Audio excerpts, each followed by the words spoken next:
Hi guys, welcome to this first video in the NECROMUNDA Diorama build. This is a project I've had planned for a long time and I finally started to knuckle down and get it completed. I've been posting some photos of it over on Instagram, but I thought I'd make a video showing how the actual diorama is built and put together. So let's get started. So here is the diorama. I've had this on my shelf since 2020. It was a project I started during lockdown. I saw the new range of Goliaths and Palantine Enforcers and I had this idea in my head to create a gang ambush between a hab block and an industrial area of Necromunda.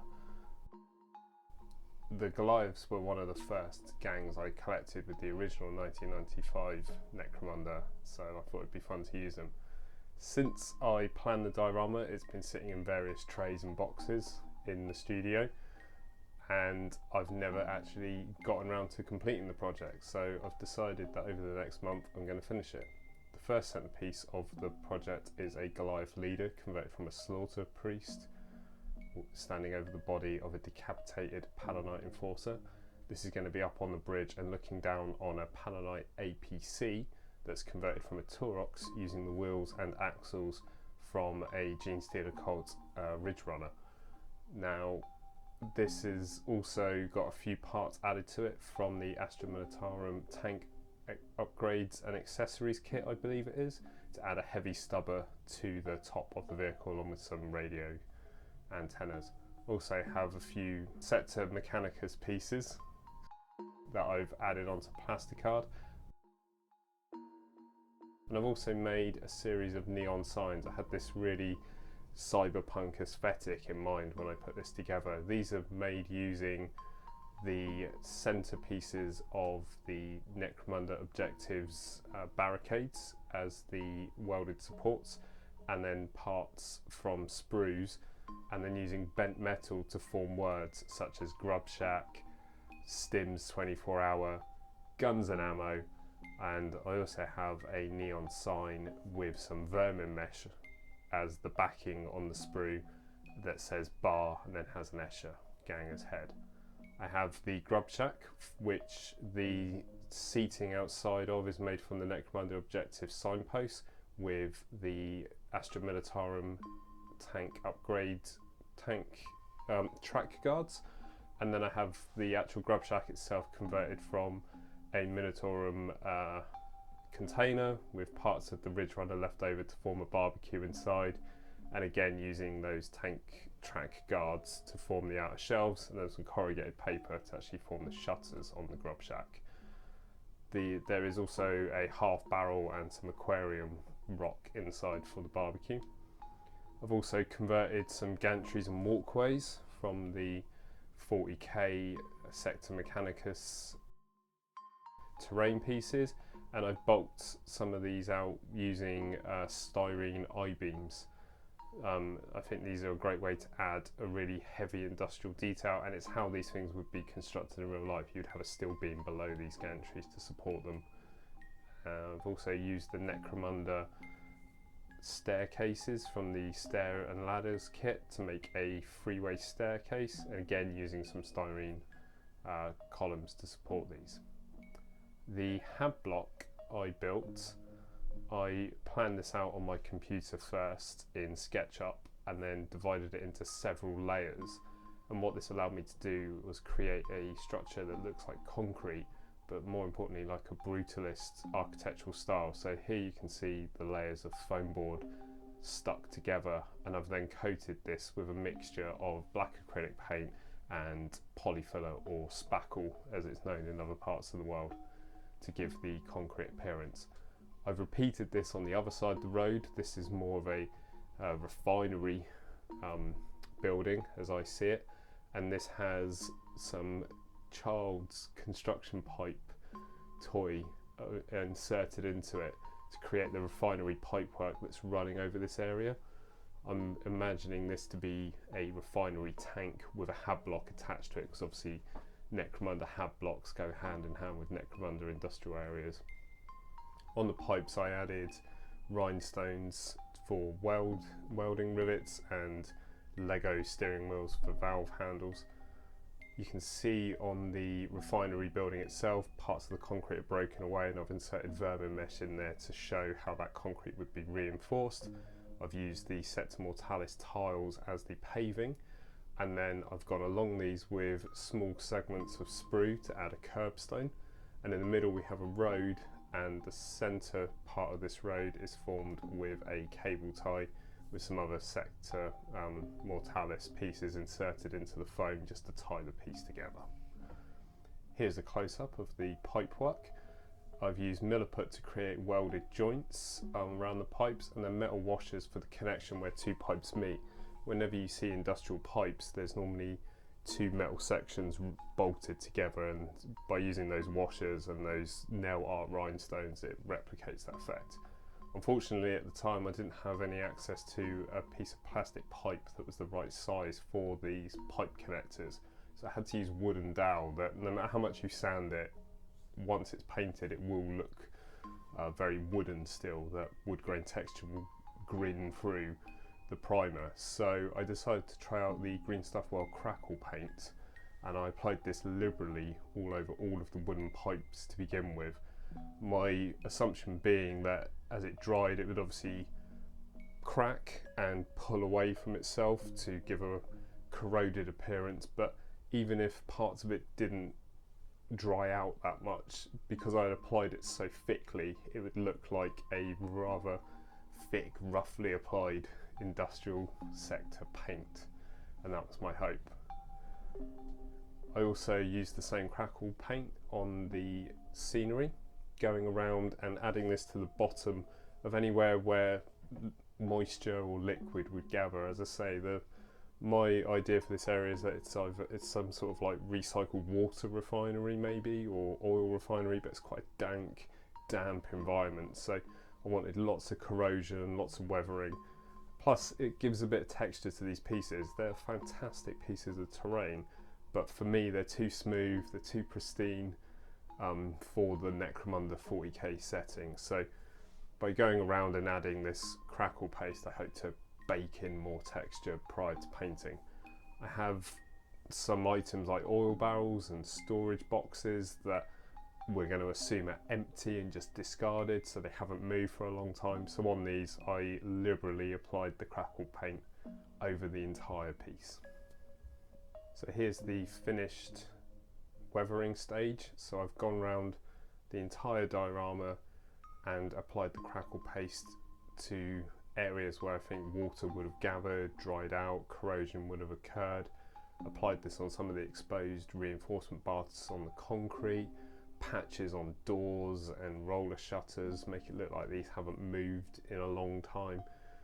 The idea of this area is that it is the tank point, and here we can see the crackle paint has dried out on the pipes and started to form a corroded, pitted texture, which will be ideal once this is primed.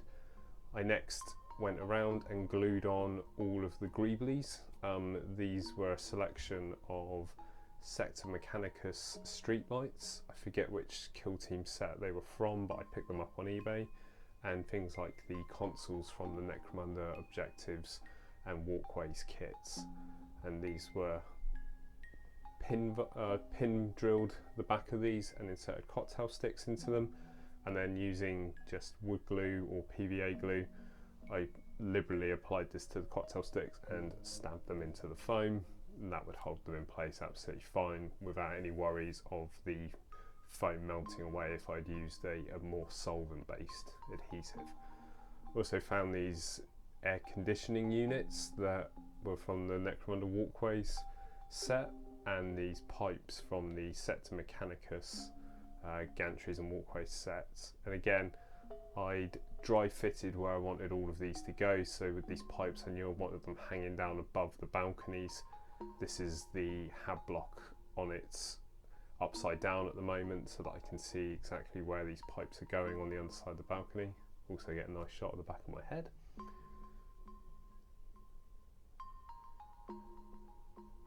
And then if I tilt the piece towards us, we can see that's all of that detail baked into that hab block elevation around those balconies. Lots of interest added to that I repeat the same process with the refinery wall.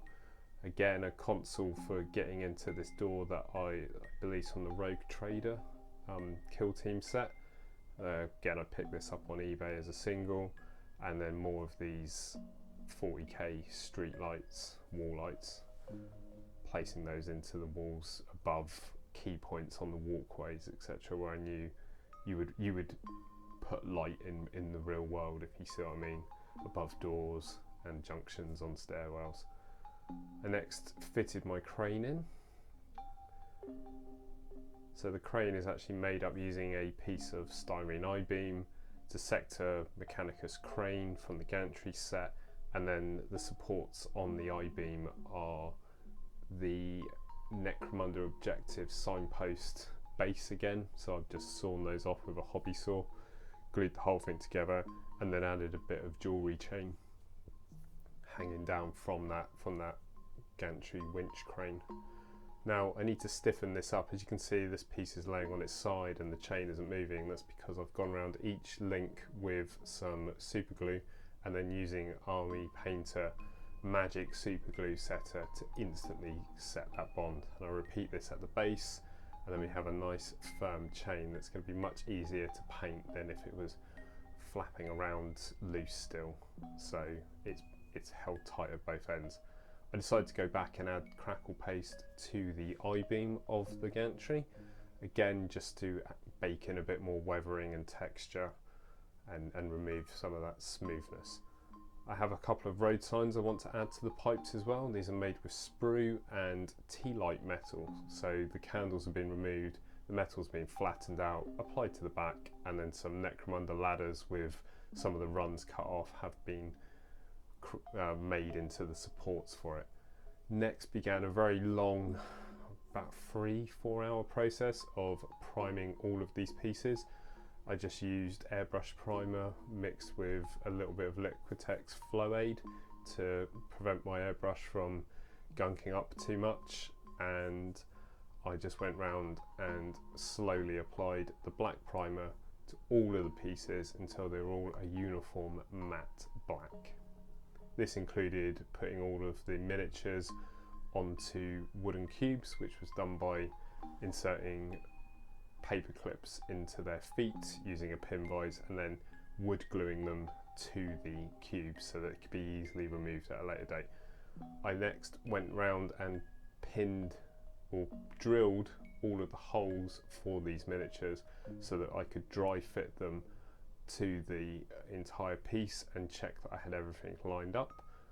And you see I'm also writing on the base of each of the wooden cubes which models come off which base, because I'm putting them all together here for a test fit and a zenithal prime, but then all of the models will go back onto the wooden cubes for obviously hand painting before they are finally glued in place into these pre-drilled holes within the diorama.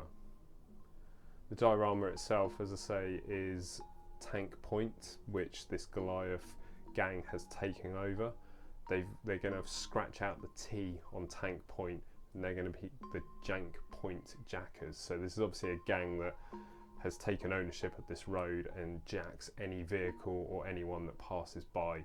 And in this case, they've set a trap for the Palantine Enforcers by capturing maybe a sergeant or a leader, holding him hostage, and then when the APC backups turned up to save them, they've decapitated that leader in front of them and basically like geeing them on like, you're in our territory now. And that's our snapshot here of obviously the gang is throwing Molotov cocktails, they're throwing grenades, they're firing down, but we've also got the Palanites working their way forward in their heavy armour and their riot shields and their snipers obviously returning fire. I think we'll keep an eye open, but there's a guy on this base that's actually been headshotted.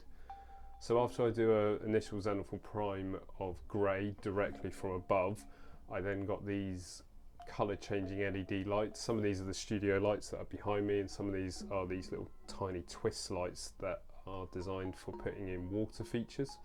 And I put them and tape them roughly where the neon signs are. And then what this does is it gives me an OSL reference, or object source lighting reference. If I turn the studio lights off here, you can actually see that lighting. I take lots of photos of it at this stage, so I'm aware of where I should be seeing the various different coloured lights from these neons hitting the various parts of the model. As we pan up here, you can see that this stim sign will be blue and it's lighting up that left hand side of that ganger with his pistol hanging over, whereas on the other side the guns and ammo orange shining on the other ganger. So we're going to have like this colour progression, that the things in the foreground are a cooler colour because we've got the green from the grub shack and the blue from the stims, and at the back we've got orange on guns and ammo and a neon pink on the bar. So it's a lot warmer at the back end than the front end. And following on from that, I keep those photos handy and I go back in with another airbrush of pure white in those areas hit most by the light, and I bake in some OSL reference for when I start to paint these. So as we pan around here, you can see that stronger white now down the left hand side of that balcony and that ganger, in the middle of the door there where the wall light would be casting down, or that wall light onto that wall. We've pasted in some white with the airbrush. There's that ganger I spoke about on the staircase there. You can see him getting hit by this sniper that's now in the foreground. Here's the guys up on the bridge, as I say, that main focal point of that ganger leader standing over the body of the deceased Palantine Enforcer and basically challenging these guys to come on in. So this is the stage we've got to now with the build, and it's now over to starting to paint it all. So I think in the next video I'll be covering how I'm going to paint all the pipe work, how I'm going to paint the Zone Mortalis tiles and the road and probably the concrete buildings, and try and make it that the next video is all of the actual diorama painted up to a base painted colour, and then we'll probably then move on to doing all the gangers, and then finally move on to doing all of the neon signs, and then putting it all back together again and going round and adding in that OSL onto both the terrain diorama and the gangers to bring the whole piece together at the end. So that's my plan for this piece anyway, and hopefully this will be my project for the next couple of weeks. So thank you very much for staying to the end. You are a wonderful person who is definitely bound for hobby greatness. If you've enjoyed this video and you want to see the next stages of this, please consider leaving me a like and subscribe. It really helps the channel. Until next time, take care.